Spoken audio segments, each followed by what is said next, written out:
Today I'm going to show how to make a quiz.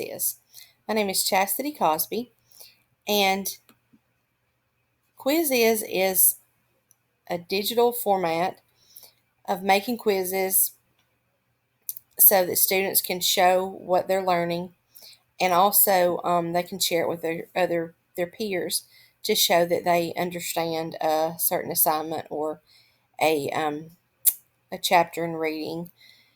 So you go to quizizz.com. If you don't already have an account, you sign up. I already have an account, so mine will come up like this. And I would first instruct students before I had them working on their own. Obviously, I would model an assignment for them, and we would also do one together because I like to teach in a I do, we do, you do. But kind of understanding by design, I would begin with the end in mind. And at the end of the assignment, I want the students to have the capacity to make a quiz online and share it with their students. But at the same time, I want them to be able to write questions from higher order thinking. So in order to do that, I would give them a list of question stems so that they could make good questions. So the first thing they would do is click on Create a New Quiz. Once they created a new quiz, the first quiz we're going to name The Giver, and we're going to start with Chapter 1. Just to make it easy, I would instruct them to go to the 7th grade English because it just asks you to pick what subject area. I would go to the multiple choice for our first question. And for the first question, we'll start small. So we'll start with who was the author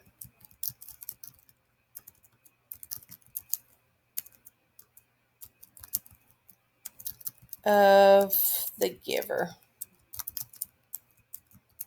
I would use this time to remind them that The Giver titles of books are italicized. And then we would put a wrong answer. And then we would put the correct answer.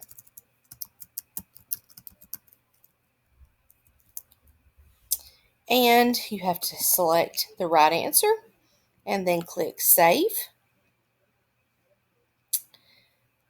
So that's how you make one question. And for the next question, I might allow students to use the checkbox feature.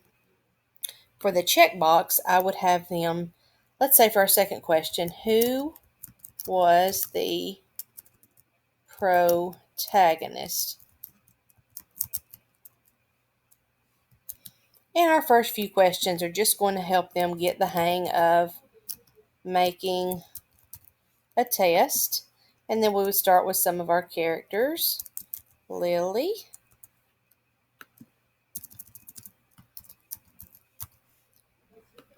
and Jonas. And then again, we'll tell it our right answer. And then we'll click Save. Also, you can decide how much time that you want to allow for a certain question. You can do 5 seconds, 10 seconds, all the way up to 3 to 5 minutes. But I think 30 seconds is a good amount of time. You can also fancy up the quizzes by adding images and that sort of thing. So we have 2 questions so far. For the purpose of this test, I had said that, or for this quiz that the kids are making, I wanted them to make at least 5 questions with higher order thinking. So we'll do a true false. Let's see. All right, well, and it'll say multiple choice, but we'll do we'll write true here, and then we'll do false, and we will put at the beginning, Jonas is feeling happy. Okay, and we've read the book. We know that is false because at the beginning of the novel, Jonas is feeling apprehensive. All right, so we would save that question. And then we would continue along in this fashion until we had the correct amount of questions made. Once that is done, we will click on Done. And we would tell it what grade we're in. We're in 7th grade. All right, and then we would save. And then we might practice to make sure that it's going okay for us. Make sure it's like we want it. And then it would come up like this on each individual screen. And we're going to tell it we want to play the quiz.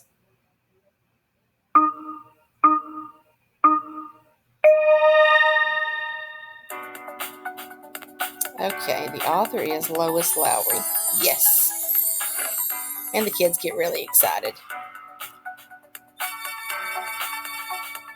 And it shows everybody who's winning. That is false.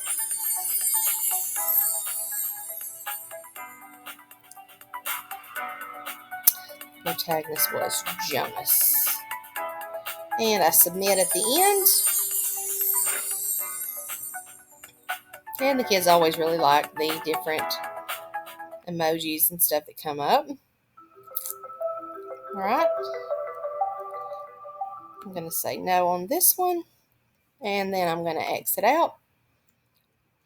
So as part of the original assignment, I wanted students to share their quizzes with at least 2 of their peers.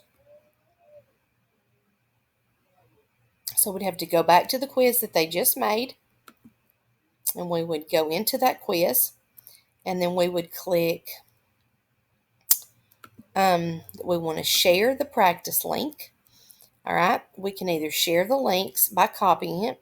We can share it to Classroom, Remind, Canvas, Schoology. But usually when I'm using this with my students, or I would probably have my students to copy the link and then put it in their email or post it on our Google Classroom to share it with their other students. So I feel like Quiz is a valuable tool in the classroom and an easy way to assess learning. And the students feel like they're getting to help make tests and quizzes. And they really have ownership in the classroom. And I feel like students learn best when they have buy-in. So that's my kind of a rough sketch of what I think would be a good project for some technology in the 7th grade classroom. Thank you.